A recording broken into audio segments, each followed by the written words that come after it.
Okay, students, now we are just going to go through normal labor again. We have gone through normal labor in your previous class. This is just a repetition, and for you too, it's just a repetition. And normal labor is a very important subject. And you are, according to the new norms of the government, you are supposed to conduct normal labor by the time you come to final year also. So that is the reason why we have to know about normal labor. Next. So by the end of the class, what we have to know? We have to know what is normal labor, what is the definition of it, how does a normal labor occur, what are the causes for the onset of labor, what is the physiology, what are the events during the first stage, what are the events during the second stage. I will discuss normal labor in 3 classes. In the first class, I am going to discuss all these things so that by the time I end my class, you will know at least what is first stage, second stage, and what is normal labor.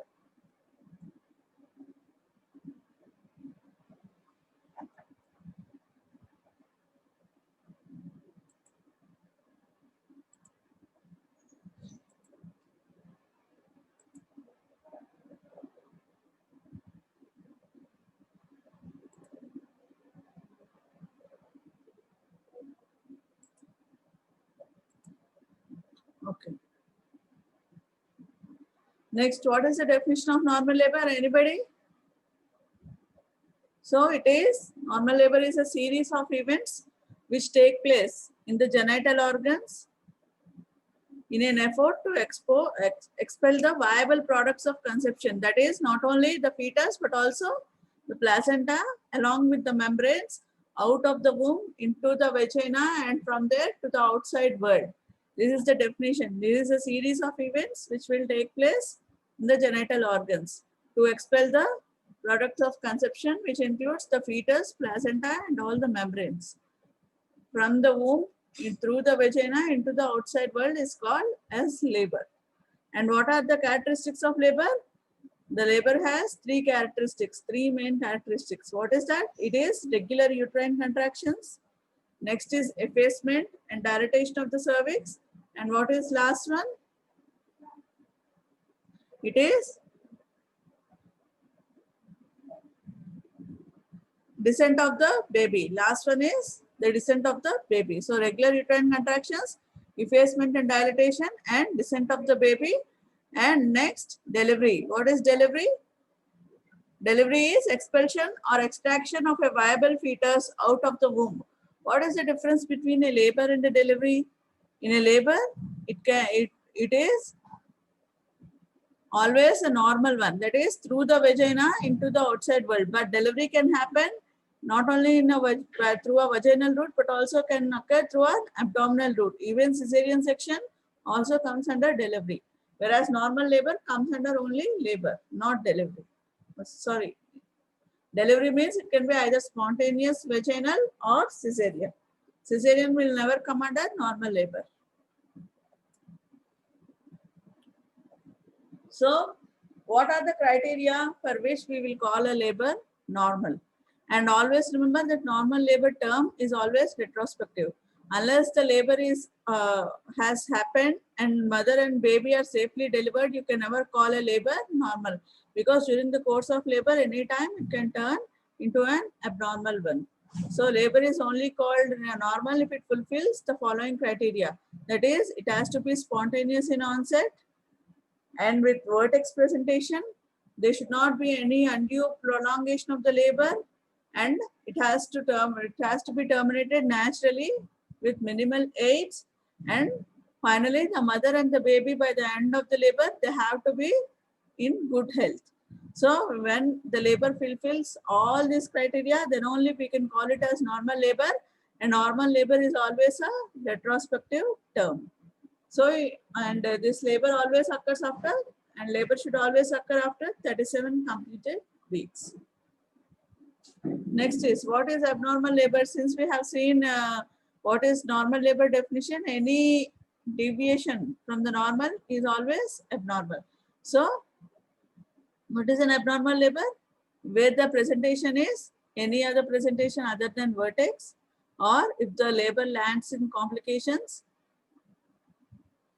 even with vertex presentation, the labor can have complications like arrest in failure to descent of the baby, or there is no dilatation of the cervix, or if there is any fetal distress, then also it can be called as an abnormal one. And when the method of termination is modified, that is if the labor ends in a cesarean section, then you cannot call it as normal. And if the mother and baby health by the end of the labor is also affected, then also you call it as abnormal labor. Even when we use forceps or ventouse to deliver the baby, then also we can term the labor as an abnormal one. So any deviation from normal labor is called as abnormal labor. And what is the date of onset of labor? It is always unpredictable. You can never predict exact date when the labor will occur. It not only occurs from case to case, but also from one pregnancy to other pregnancy in the same individual. If the woman is having 2 babies, the previous one might have occurred immediately after 37 weeks, and the second one might have occurred at 40 completed weeks. So even not only from case to case, it also varies from one pregnancy to another pregnancy. And how do you calculate that expected date of delivery? With the help of Naegele's formula. And based on that, the labor starts on the, what is Naegele's formula? Can anybody tell me what is Naegele's formula? How do you calculate the expected date of delivery using Naegele's formula? In case you don't know, you please go and check up and let me know in the next class. I'm going to start the next class with that. Okay. Yeah, you add 9 months to the month and 7 days to the LMP. Good. And another one, not only 9 months and 7 days, there is also another method. What is that?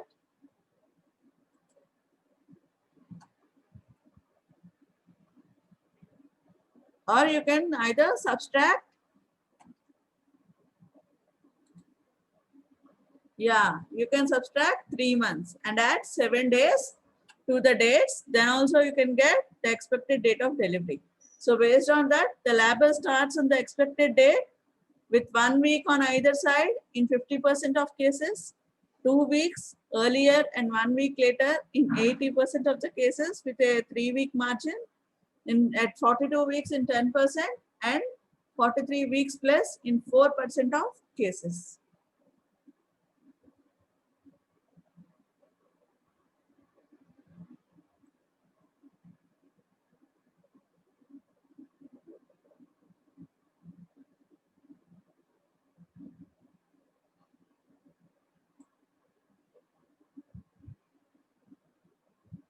So now, what are the causes for the onset of labor? What are all the hypotheses which say what is the cause for onset of labor?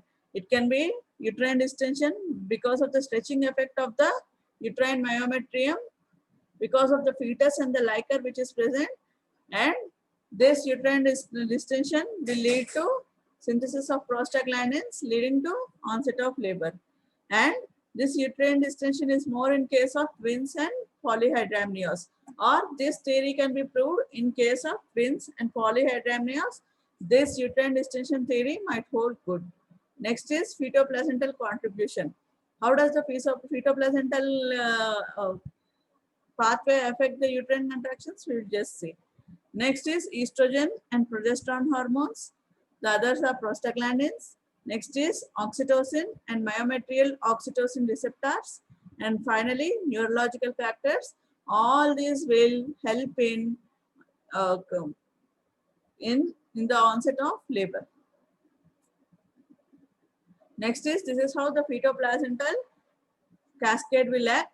In the fetus, the hypothalamus will synthesize the CRH hormone, then which will act on the fetal pituitary, causing the release of ACTH, which will act on the fetal adrenals and cause the release of cortisols, and on the fetal liver, causing the release of dihydroepiandrosterone hormone, and these will cross over into the placenta and they cause the release of estrogens. DHEAS will cause the release of estrogens, whereas cortisol will act on the placenta, and placenta will, and it will increase the synthesis of oxytocin, prostaglandins E2 and F2 alpha, estrogens, progesterones, and interleukins in the placenta.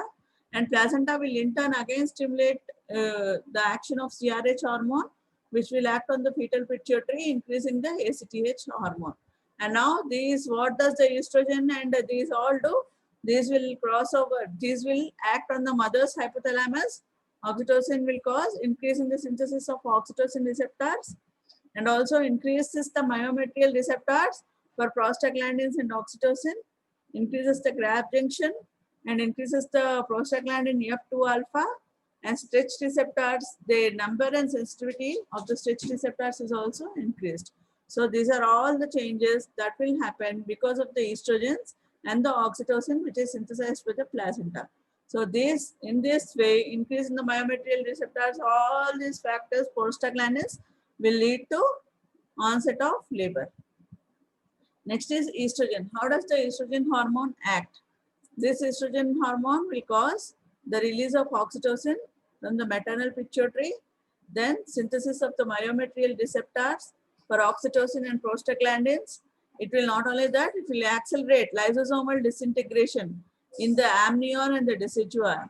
Lysosomal disintegration in the amnion and decidua, what does that do? It will in turn increase the prostaglandin synthesis.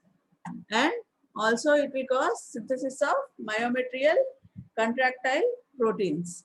And it will also increase the excitability of the myometrial cell membranes. So estrogen will help in the onset in the following process. Next is the progesterone. How does the progesterone hormone act? It will increase the fetal production of dihydroepiandrosterone sulfate and cortisol, which will in turn inhibit the conversion of fetal pregnenolone to progesterone, which, because of the fall in the progesterone levels, the labor will start. Because of fall in the progesterone, oxytocin is activated, prostaglandins are released, and this will in turn cause contraction in the myometrial membrane. Not only that, there is alteration in the estrogen-progesterone ratio. There is increased estrogen and fall in the progesterone levels, which will stimulate the synthesis of prostaglandins in the myometrial cells. This is how the progesterone will act. Any doubt? Next is the prostaglandins. How does the prostaglandins act? What are prostaglandins? These are an important factors which are not only used, not only for initiation, but also they are needed for maintenance of labor as well. They are synthesized and they have to be maintained at a constant level for the labor to progress. So these are very, very important, prostaglandins. And what are the major sites where the prostaglandins are synthesized? They are synthesized in the amnion, chorion, decidual cells, and the myometrium. Next, what are the factors which will increase the synthesis of prostaglandins? They are increasing the estrogen levels, glucocorticoids, mechanical stretch factors in the late pregnancy, cytokines, infections, vaginal examination or rupture of membranes. So all these things will increase the synthesis of prostaglandins. And prostaglandins also increase the formation of gap junctions. What does the gap junctions help in? They will increase, they will help in the transport of information from one cell to the other, and they will help in myometrial contraction. I hope you remember physiology, everyone. So this is the possible mechanism which will help in initiation of labor. That is, the fetal hypothalamo-pituitary adrenal axis is activated, which will increase which will lead to production of cortisol from the maternal pituitary, and also this cortisol will, not from the maternal pituitary, from the fetal adrenal glands, and this cortisol will act on the placenta and it will cause the synthesis of prostaglandins, and it will also increase the estrogen secretion. Estrogen will act on the maternal posterior pituitary gland, causing the synthesis of oxytocin, and it also, the prostaglandins and estrogen will lead to altered balance in the estrogen-progesterone ratio. This altered balance in the estrogen progesterone will act on the placenta, amnion, chorion, and decidua and causes the synthesis of oxytocins, prostaglandins E2, F2 alpha, and increase in the synthesis of contractile proteins. All this will act on myometrial contractile system, leading to activation of the contractile system and onset of labor. This is how the overall mechanism, possible mechanism by which the fetal and placental pathways will act together for the onset of labor. So now next see, how does the oxytocin act? What is the oxytocin is a very, very important hormone in the labor, not only labor, but also during breastfeeding. So we will see what are the actions of oxytocin now. Oxytocin receptors are not present in the myometrium of the uterus, and there is increase in oxytocin with the onset of labor, and this oxytocin will in turn cause release of prostaglandins from the decidua, and synthesis of oxytocin is increased in the decidua and the placenta. Decidua and the placenta are the main tissues where the oxytocin is synthesized. So it is increased. And next thing we will see is what is a Ferguson's reflex. What is Ferguson's reflex? When you do a vaginal examination or when you do an amniotomy. Amniotomy is artificial rupture of membranes. So during a vaginal examination or when you do an amniotomy, there is increase in the maternal plasma oxytocin levels. This is called as Ferguson's reflex. This will in turn increase in the release of prostaglandins and will lead to onset of labor. Then maximum level of oxytocins are seen during the time of birth of the baby, and these fetal plasma oxytocin levels are helpful in increasing the maternal levels during spontaneous labor. Fetal plasma levels of oxytocin in turn influence the maternal plasma oxytocin levels during spontaneous labor. And what are the neurological factors which will affect the onset of labor? These can be initiated by nerve pathways. There are alpha adrenergic pathways and beta adrenergic pathways. Estrogen will act through the alpha adrenergic band and progesterones will act through beta adrenergic pathways through their receptors in the myometrium. And the contractile response is initiated with the help of alpha receptors around the cervix and in the lower uterus. And what is the contractile system of the myometrium? According to this, the basic elements which will help in uterine contraction are actin, myosin, ATP, and the enzyme MLCK and calcium. What is MLCK? Myosin light chain kinase and the calcium. These are all required for the uterine contractile system to act. And intracellular calcium will act on calcium calmodulin complex, in turn activating the MLCK, and there is phosphorylation of myosin along with the action of actin, which will lead to myometrial contraction. So when there is reduction in the intracellular calcium, what will happen? There is dephosphorylation of this and there is inactivation of myosin light chain kinase leading to myometrial relaxation. So this is how the contractile system of the myometrium will act. Next is false pains. What are true labor pains and what are false pains? False pains are mostly seen in case of a primigravida woman. Who is a primigravida? Who is a primigravida? Anyone?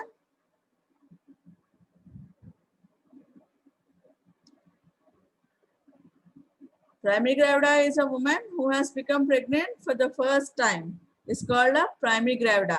So false pains usually occur in case of primigravida women, and before the onset of the true labor pain, 1 or 2 weeks before, in case of primipara, they experience pain, and before few days in case of multipara. This is because of the stretching of the cervix and the lower uterine segment, which will cause irritation of the nerve ganglia, leading to false pains. And also this also results because of resisting of, of taking up of the cervix, which will occur before true labor by the lower uterine segment. This is also will lead to false labor pains. This is usually seen in case of primary gravida, which proceeds by 1 or 2 weeks before the expected date of delivery and a few days in case of multi. But how do you differentiate false pains from true labor pains? So what are the features of false labor pains by which you can differentiate that this is a false pain and this is true labor pain? It is very essential to know because you do not end up doing unnecessary cesarean sections. So you should know how to differentiate a false pain from a true labor pain. So false pains are usually, they are dull in nature, confined only to the lower abdomen and the groin region, and they are continuous and not related to hardening of the uterus, and they do not have any effect on the dilatation of the cervix, and they can be relieved by either giving enema or by sedatives. So these are all the features of false labor pains. Next is, what is pre-labor or a premonitory stage? Pre-labor has 3 characteristics. What is this? The first one is a lightning sign, second one is cervical changes, and third one is the appearance of false pains. All these 3 changes are seen in case of premonitory stage or during the pre-labor stage. This is pre-labor stage is usually 1 to 2 weeks in case of primary gravida and a few days in case of again multigravida. So what is lightning? Lightning sign is because of active pulling up of the lower uterine segment of the uterus around the presenting part. It will signify that the lower uterine segment is incorporated of the lower uterine segment into the uterine wall. Because of this, during the lightning, what will happen? There is a reduction. See, this is the phenomenon of lightning. Here, the baby at 36 weeks is extending up to the diaphragm. So during lightning, what will happen? The head is engaged. It will sink into the pelvis because of the formation of the lower uterine segment. See, there is no lower uterine segment here. There is no formation, but there is a clear-cut demarcation of the lower uterine segment. What is lower uterine segment? Can anybody tell me? This is only the repetition of the previous class, so you should be able to answer me. What is a lower uterine segment? Lower uterine segment is the part between the anatomical and the histological internal os. This is only formed after 37 weeks or during the just before the onset of labor. This lower uterine segment is now incorporated into the uterine wall. You can clearly see, so that the head descends into the lower uterine segment and the cervix, and head is engaged, because of which the height of the uterus will reduce, will come down from the diaphragm, so that the maternal abdomen will take this kind of a shape instead of this complete shape. So because of this relief of pressure just below the abdomen, mother will feel the relief on her respiratory system. So her breathing will become less pressurized. So this is due to reduction in the fundal height, and it will minimize the pressure on the diaphragm. And it is also known as a welcome sign, this lightning sign, because it will rule out CPD and any other conditions which will prevent the descent of the head into the pelvis. So if there is any CPD, there is no lightning sign is seen. So if there is a lightning sign, it will indicate that there is no CPD because the head has descended into the lower uterine segment or into the pelvis. And what are the cervical changes you will see during this stage? The cervix will become soft.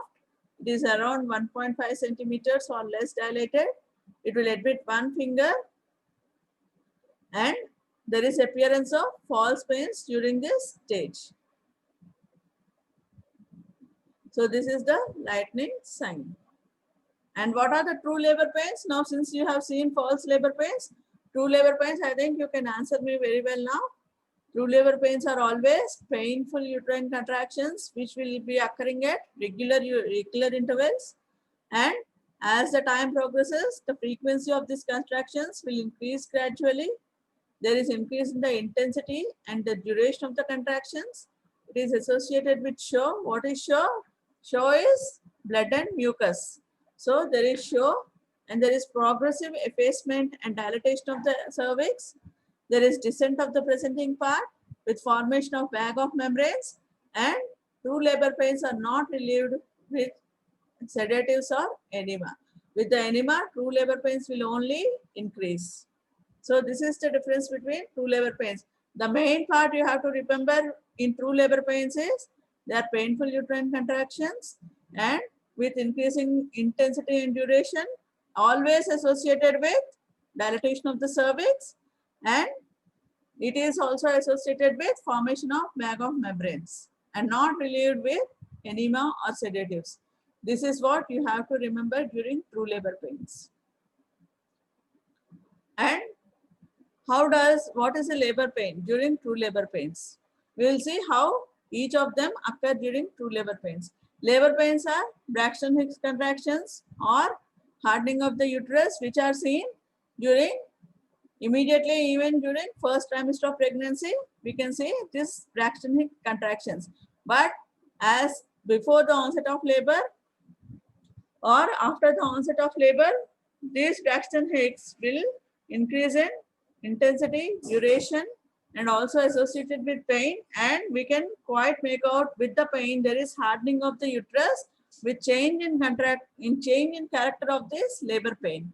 And it is associated with show. What is show? With the onset of labor, there is a profuse cervical mucus discharge, and there is expulsion of the cervical mucus plug along with blood, which is called as show. This is again associated with dilatation of the internal os. With the labor pain, the cervical canal will begin to dilate, and the dilatation will start in the upper part and gradually progress to the lower part.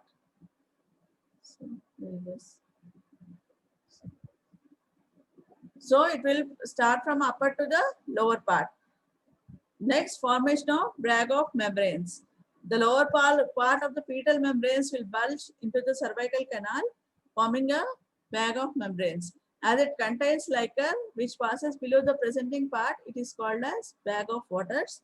And because as the contraction passes, the bulge will disappear. That is, once the uterus will relax, even the bulge will disappear.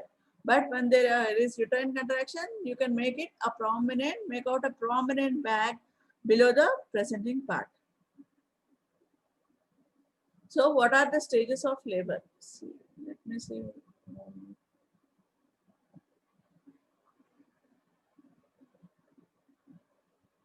So next we will see what are the stages of labor and what will happen. So during the first stage, how many stages of labor? At least I think you might be able to answer this question. How many stages of labor are seen? Yeah, there are 4 stages of labor. Yes, 4 stages of labor.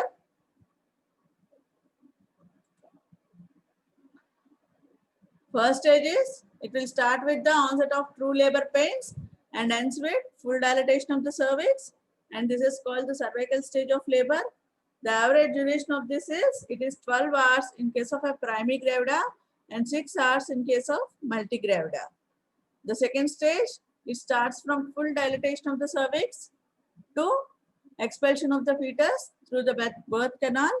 It is also called as, there are 2 phases in this. It is divided into two phases. One is the propulsive phase or the passive phase, during which it will occur from full dilatation up to descent of the presenting part to the pelvic floor.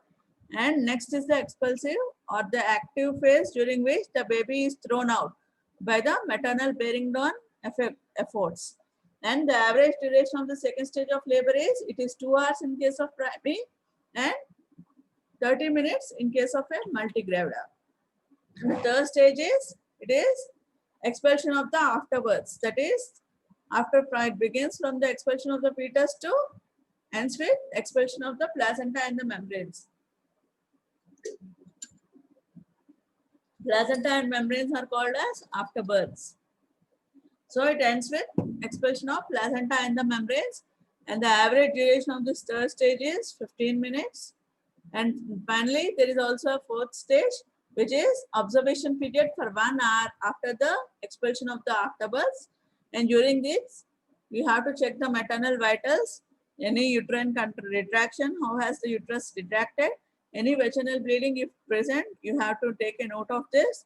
You also have to do an examination of the baby and ensure that both mother and baby are fine during the 4th stage of labor.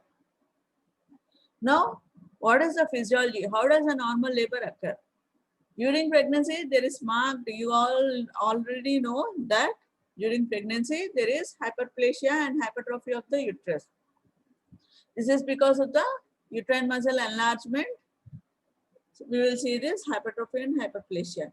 And at term, the uterus is approximately 35 centimeters in length. And what is the girth of the uterus? It is around 100 centimeters. And the fundus is wider both transversely as well as anteroposteriorly than the lower segment. So how does the uterine contractions, what is the nature of the uterine contractions during labor? We will see that.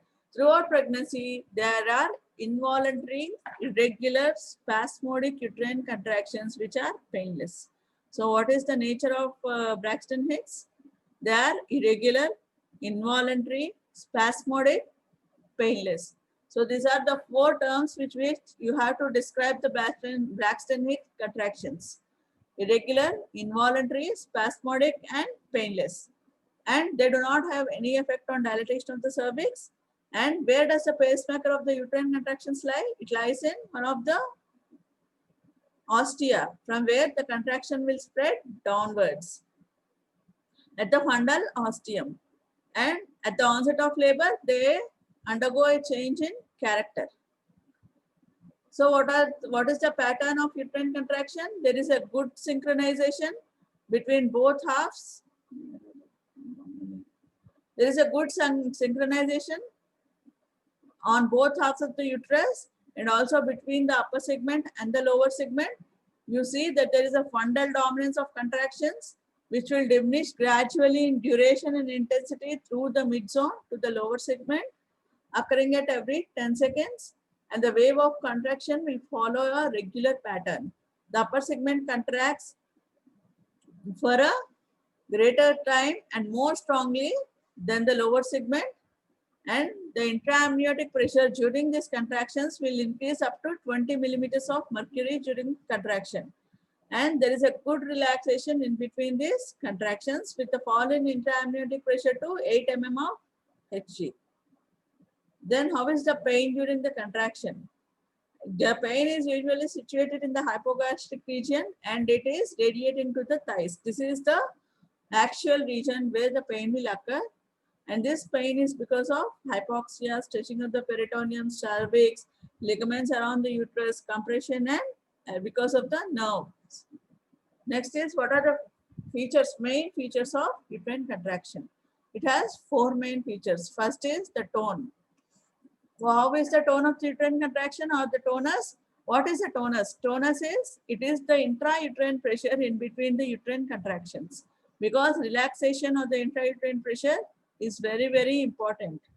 So during the pregnancy, uterus is very quiescent, where the tone is around 2 to 3 millimeters of mercury. During the first stage, it will increase up to 8 mm of mercury. But what are the factors which will influence the tone of the uterine muscle? They are the contractility of the uterine muscles, the intra-abdominal pressure, and whether there is any overdistension of uterus, as we see in case of twins and polyhydramnios. All these 3 factors will influence the tone of the uterine muscle. So it is the intrauterine pressure in between the uterine contractions. Next feature is the intensity. The intensity with which the uterus contracts. This is the degree of uterine systole. Is called intensity. It increases as the labor progresses, and maximum intensity is seen during the 2nd stage of labor. It will increase up to 40 to 50 millimeters of mercury during the 1st stage and to about 100 to 200 in case of 2nd stage of labor. So intensity is much more, as you see from this, in the 2nd stage of labor. And 3rd stage, it will remain same as that in case of 2nd stage of labor. So what is intensity? It is the degree of uterine systole. Next is the duration. During the first stage of labor, so the uterine contractions will last for how much time? Only for 30 seconds. But as the labor progresses, they will increase gradually in the duration and they will last longer during the second stage of labor than the first stage of labor. Next is the frequency with which the uterine contractions will occur. So it is the interval. What is frequency? It is the interval at which the uterine contractions will occur. During the first stage, they take up to 10 to 15 minutes in between one contraction and the other to occur. But this time is gradually decreased as the labor progresses. So during the second stage, they come very frequently at an interval of 2 or 3 minutes. So interval is shortened with the progress of labor. Now, what is retraction? Retraction is a very, very unique phenomenon which is seen only in case of a uterine muscle. So this is how. This is the phenomenon of retraction. In a normal muscle, what will happen? When the muscle is contracted, this is a contracted stage of the normal muscle. And once it relaxes, it will again regain the normal shape. But in uterus, it doesn't happen like that. Contraction in a normal vessel is temporary reduction in the length of the fibers and they will attain full length during the phase of relaxation. Whereas in case of a uterine muscle, it is a typical phenomenon of the uterine muscle in case of labor, which is seen only during the labor. So what do you see? The phenomenon of the uterus in labor is there is progressive retraction where the muscle fibers will gradually reduce in size and they remain contracted or shortened once and for all. This phenomenon of once and all contraction of the uterine muscle is called as retraction. And what are the net effects? What is the use of this unique phenomenon of the uterine muscle? It is an essential property in the formation of the lower uterine segment. Not only that, it will help in dilatation and effacement of the cervix, to maintain the descent of the presenting part by the uterine contractions and help in expulsion of the fetus. And it also reduces the surface area of the uterus, helping in separation of the placenta, and also helps in effective hemostasis after separation of placenta. So these are the unique features of retraction which is seen in case of normal labor. Next is, what are the events that occur during the first stage of labor? First stage of labor we have seen, that is, it is preparation of the birth canal to facilitate the expulsion of the fetus in the second stage. So what are the main events which will take place during the first stage of labor? They are dilatation and effacement of the cervix and the formation of lower uterine segment are the events that will take place during the first stage of labor. So what is dilatation of cervix? It is, first is softening of the cervix, then there is a fibromusculoglandular hypertrophy, there is increase in the vascularity, there is a fluid accumulation in between the collagen fibrils, and these collagen fibrils are broken down by the enzymes, and there is change in the glycosaminoglycans in the matrix of the cervix, and these all changes are influenced by the hormones, estrogen, progesterone, and relaxin hormones. So what are the actual factors which are responsible for dilatation? They are uterine contraction and retraction. The longitudinal muscle fibers which are present in the upper segment. See, these are the longitudinal muscle fibers which are present in the upper segment of the uterus, and in the lower segment, the fibers are circular in nature. So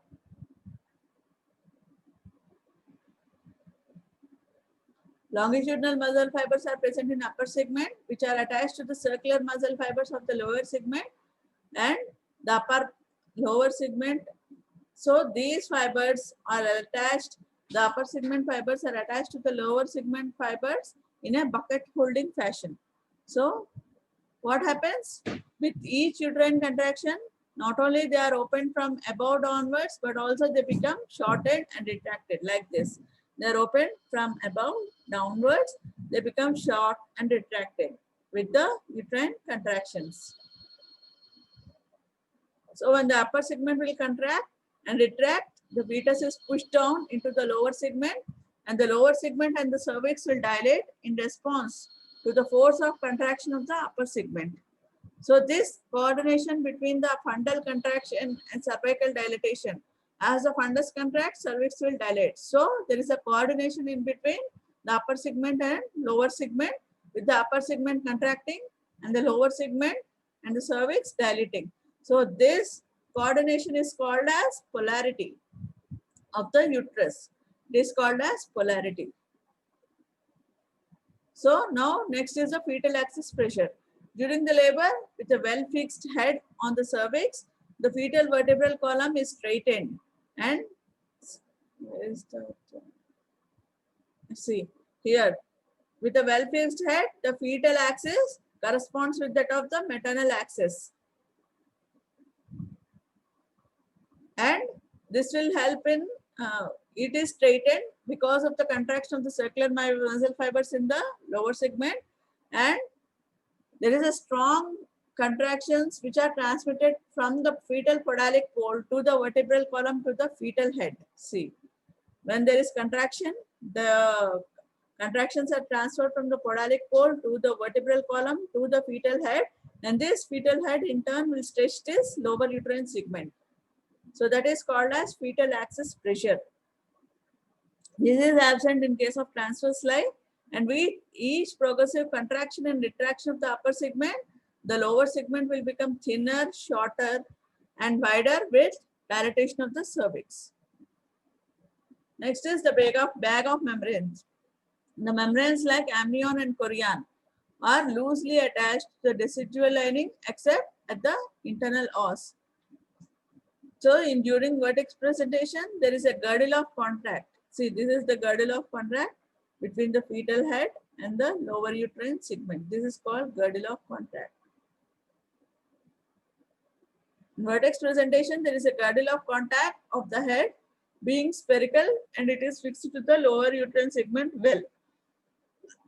So the amniotic cavity, here it is divided. So this is the amniotic cavity which is divided into two parts. This is the part which is present here. Below the presenting part is called forewaters, and the part which is above is called the hindwaters. So the part of the amniotic cavity below the girdle is called forewaters, and with the onset of labor, the membranes attached to the lower segment are detached, and with increase in the intrauterine pressure, what will happen? They will herniate into the cervical canal like this. There is herniation of this with the contractions. They herniate into the cervical canal like this. So this is during relaxation phase, and this is how the lower bag of membranes will herniate into the cervical canal, forming bag of membranes. So this will generate a hydrostatic pressure in the forewaters, which will further help in dilatation of the cervix. Now, this is another phenomenon which will help in final phase of dilatation and retraction of the cervix, and this is usually absent in case of transverse line. Now, what is effacement of cervix? Effacement of cervix is a process by which the muscle fibers of the cervix are pulled upwards and they merge with the fibers of the lower uterine segment. The cervix is usually thin during the first stage of labor, and in primary, always there is precision of, that is, the effacement of cervix always precedes dilatation. But in case of multi, effacement and dilatation will occur simultaneously. So this is how effacement will take place. There is, see, this is the length of the cervix, but as gradually there is increase in the contractions, it starts opening from above downwards. Gradually, the cervical lips will become thin. Here, you can see they have become more thin. Here, with the formation of bag of membranes are gradually forming with herniation into the lower, into the lower cervical canal. Here you can see the lips have become thin, and here after once this is complete effacement of the cervix in A by D, and once there is complete effacement, you can see the cervix starts dilating. So effacement always precedes dilatation in case of priming, whereas effacement and dilatation will take place simultaneously in case of multigravida. So this thinning of the cervix is called effacement, and once effacement has happened, there is dilatation. Next is lower uterine segment. What is the importance of lower uterine segment? Lower uterine segment formation is very, very important, and it forms just before the onset of labor, and there is no anatomical and functional division of the uterus until the onset of labor. So lower uterine segment will form only once the labor pain starts. So during the labor, what will happen? There is demarcation between the active upper segment of the uterus and the relatively passive lower segment. So this is how you can see. This is the active upper segment of the uterus, and this is the passive lower segment. And this part between the anatomical internal walls and the histological internal walls will form the lower uterine segment with the onset of labor. This upper part is the active segment, whereas this lower uterine segment and the cervix is the passive segment, which can be seen during labor. So the upper segment will become shortened and thickened with the uterine contractions, and the lower segment will become wider and dilated. And this is more pronounced in case of late first stage of labor and during the second stage of labor. And there is a distinct ridge which is formed in between this. This is the distinct ridge which is formed between the active upper segment and the passive lower segment. This is called as physiological retraction ring. And it is very important. You have to for demarcation between the pathological retraction ring, which is seen in case of obstructed labor, and the physiological retraction ring, which is seen during normal physiology of labor. So what are the features of the lower uterine segment and what are the clinical significance of lower uterine segment? Here, it is developed from the isthmus of the uterus, and it is bounded above by the anatomical os and below by the histological internal os, and by the physiological retraction ring, and below by the fibromuscular junction, and it is maximally formed during labor. And here is the place where the peritoneum is loosely attached to the uterus, and this is the place where we take an incision during a cesarean section. And it is usually what is the length of this? It is usually 7.5 to 10 centimeters when it is fully formed, and the wall becomes gradually thin because of relaxation of the muscle fibers or drawn up or descent of the presenting part, and fully stretching and thinning out of the wall of the uterus, and it has got poor retractile property compared to the upper segment of the uterus. What is the clinical significance of the lower uterine segment? The phenomenon of receptive relaxation of the lower uterine segment will help in expulsion of the fetus. And there are placenta. When it is implanted in the lower uterine segment, it is called as placenta previa, and it is to this segment cesarean section is formed. There is a poor residual reaction, and it will lead to morbidly adherent placenta if the placenta is implanted here, later leading to PPH. And in case of obstructed labor, you can see a clear-cut pathological retraction ring forming between the upper segment of the uterus and the lower segment of the uterus. This will lead to uterine rupture, especially in case of multigravidae. And it is an entirely passive segment, and because of the poor retractile property, it might lead to postpartum hemorrhage in case there is a placenta being implanted here. So you have to be very, very careful during placenta previa because of the poor retractile property of the lower uterine segment. So lower uterine segment is very, very important even for short answer and also during your viva. So what are the events which will take place during the second stage of labor? The second stage of labor has two main events, which is first is the descent of the head and second is the delivery of the fetus.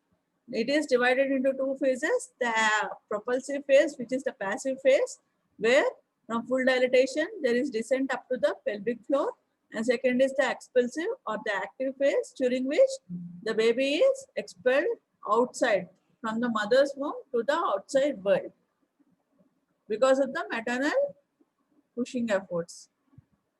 So this is how the second stage will take place with full dilatation. There is rupture of the membranes with escape of the Leica ramning. The uterine contractions and retractions will become very, very strong during the second stage of labor. There is elongation of the uterus with contraction of the circular muscle fibers.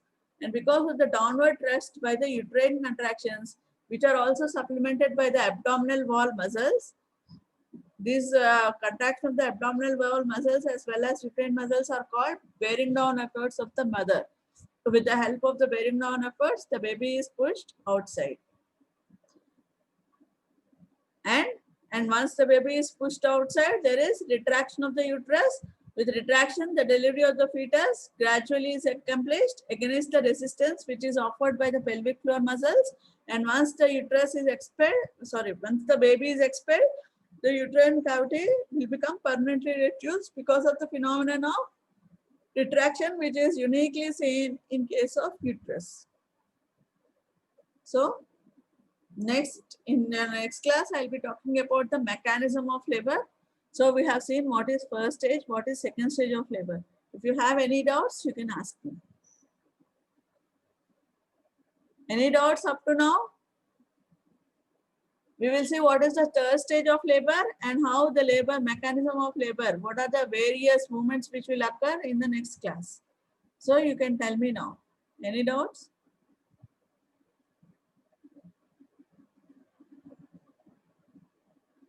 So you have to remember what is first stage of labor, what is second stage, what is third stage, and what is fourth stage. First stage is this called the cervical stage. It is from the onset of labor up to full dilatation of the cervix. Second stage is from full dilatation of the cervix up to delivery of the baby. Third stage is delivery of the afterbirth, that is the placenta and the fetal membranes. And fourth stage is, it is 1 hour observation after the delivery of the afterbirth. So all these 4 stages of labor are very, very important.